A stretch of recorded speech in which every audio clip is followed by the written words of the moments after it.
Hello students, आज की video में हम जेके बोर्ड क्लास 12th सेशन नवंबर 2025 के लिए उर्दू के फाइनल पेपर की बी सीरीज़ को सॉल्व करेंगे। तो चलिए स्टार्ट करते हैं।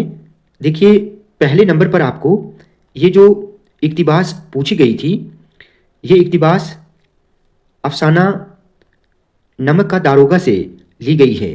ठीक है, तो पहला सवाल यही था कि ये इबारत किस अफसाने से ली गई है। तो इसका आंसर आना था अफसाना नमक का दारोगा, और इसके अफसाना निगार प्रेमचंद हैं। दूसरा सवाल है, पंडित आलोपीदीन की ज़िंदगी में दौलत की क्या अहमियत थी। तो पंडित आलोपीदीन की ज़िंदगी में दौलत की बहुत अहमियत थी। वो अपना हर एक काम रिश्वत देकर करवाते थे। दौलत से वो कानून, पुलिस, इंसाफ सबको खरीद लेते थे। ठीक है, आपने इस तरह इसमें लिखना था। तीसरे सवाल में है, दौलत का सिक्का बहिश्त में भी राइज है, ये किसका कौल है। तो इसी इबारत में लिखा हुआ है कि ये कौल पंडित आलोपीदीन का है। उसके बाद चौथा सवाल था कि सजीले रथ पर कौन सवार था और गाड़ी बानों ने उसे क्यों जगा दिया।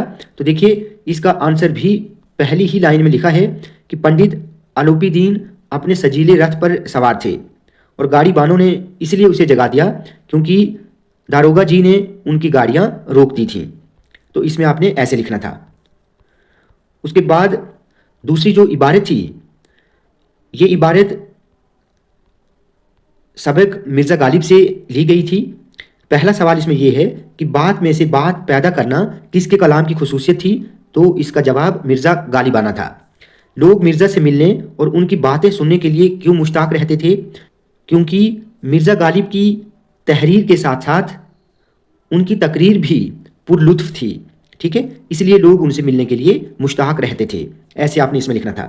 तीसरे नंबर पर है, हैवान नातिक से क्या मुराद है। हैवान नातिक से मुराद वो जानवर है जो बोलने, सीखने और समझने की सलाहियत रखता है। और चौथा सवाल था, गालिब को हैवान नातिक के बजाय हैवान ज़रीफ़ क्यों कहा गया है, क्योंकि गालिब के मिजाज में ज़राफ़त कूट कूट कर भरी हुई थी, इसलिए उसे हैवान ज़रीफ़ कहा गया है। दूसरे सवाल में आपको ये सवालात थे, इनके जवाब लिखने थे, बहुत आसान थे, होपफुली आपने किया होगा। तीसरे नंबर पर नॉवेल पर नोट लिखना था या फिर सवानहे पर। ठीक है, ये भी आसान है। प्रेमचंद की हालत ज़िंदगी या अल्ताफ़ हुसैन की अदबी खिदमत आपको लिखनी थी। पांचवें सवाल में आपको दो शेरी बंद पूछे गए थे। अलिफ में ये जो बंद है, दुनिया की महफिलों से उकता गया हूँ यारब, क्या लुत्फ़ अंजुमन का जब दिल ही बुझ गया हो। ठीक है, तो होपफुली आपने इसको अच्छे से किया होगा, बहुत आसान था। ये अशार किस नज़्म से लिए गए हैं। तो ये अशार थे नज़्म एक आरजू के, और इसके नज़्म निगार हैं अलामा इकबाल। दूसरा सवाल था, क्या वजह है कि शायर को दुनिया की महफिलों से उकताहट पैदा हो गई है। तो इसका आंसर आप तीसरे सवाल में देखें। दुनिया के हंगामों, दुनिया के शोर शराबों, दुनिया के खून खराबों की वजह से शायर को दुनिया की महफिलों से उकताहट पैदा हो गई है, इस तरह आपने लिखना था। तीसरे सवाल में है, दुनिया के हंगामों से भागकर शायर का दिल क्या ढूंढता है। तो शायर का दिल एक ऐसी जगह ढूंढता है जहां पर सिर्फ सुकूत ही सुकूत हो। ठीक है, उसके बाद फोर्थ नंबर पर है, लफ्ज़ सुकूत के मानी लिखकर इसे जुमले में इस्तेमाल कीजिए। तो देखिए, जुमला तो आप कोई भी बना सकते हैं, हर किसी ने अलग अलग जुमला बनाया होगा।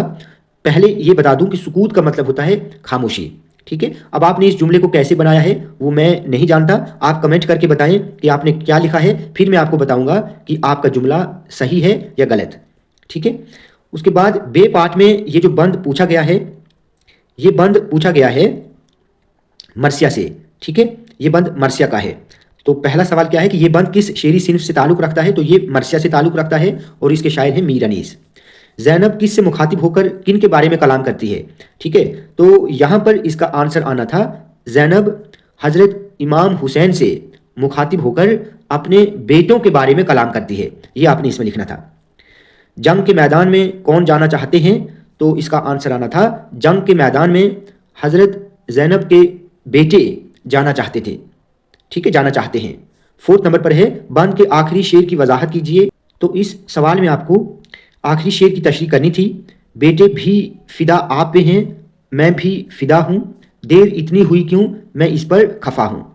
तो देखिए इस शेर में हज़रत ज़ैनब हज़रत इमाम हुसैन से मुखातिब होकर कहती हैं कि मैं आपसे इसलिए नाराज़ हूँ क्योंकि आपने इतनी देर क्यों की, यानी आपने मेरे बेटों को यानी अपने भांजों को मैदान जंग में भेजने की इतनी ताख़ीर क्यों की।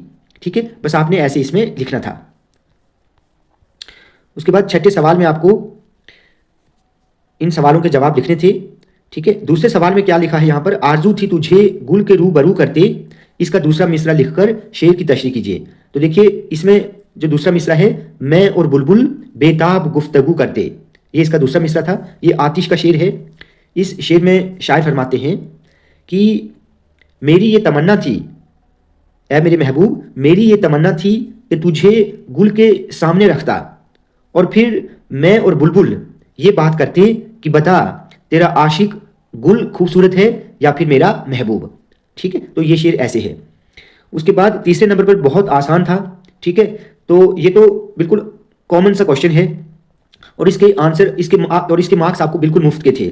है खबर गर्म उनके आने की, आज ही घर में बोरिया ना हुआ।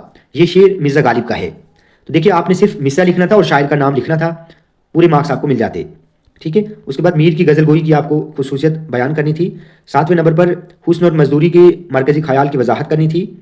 उसके बाद आठवें नंबर पर ये जो शेरी इस्तिलाहत यहाँ पर दी गई है, काफिया हम आवाज़ अल्फाज को कहते हैं। गज़ल का पहला शेर मतला होता है। इस्तिआरा यानी जब हम एक चीज़ को बिल्कुल दूसरी चीज़ समझ लेते हैं तो उसे इस्तिआरा कहते हैं। हुस्न तालील यानी शेर में किसी चीज़ की कोई ऐसी वजह बताना जो हकीकत में उसकी वजह ना हो। ठीक है, तो ये हुस्न तालील होता है। होपफुली आपने किया होगा, बहुत आसान था।